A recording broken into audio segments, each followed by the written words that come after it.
I'm Chanel Beck and I'm here to answer all your questions about the Mermade styling range.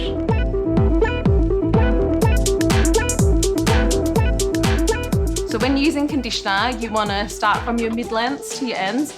We don't necessarily need to put any on our scalp because we're going to produce natural oils anyway. I highly recommend before you jump in the shower, just to give your hair a light brush, and that will just loosen off those hairs that you've lost. So generally we lose like 60 to 120 hairs per day. So you may find, in the shower you feel like all these hairs are falling out, but you haven't brushed your hair for a week. So I'm just gonna loosen those off. And then when you're in the shower, the best time to comb it with a wide tooth comb is when your conditioner or your mask is on. We should definitely be using conditioner every time we wash our hair, just to balance out the pH levels.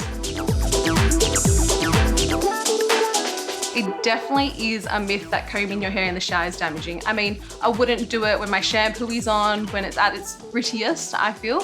When your conditioner is on and your mask is on, that's when you want to be combing all those knots out. And just work gently from your ends first and work your way up to your mids and then right to the scalp as well. We hope you love your healthier, happier strands with our Mermade styling system.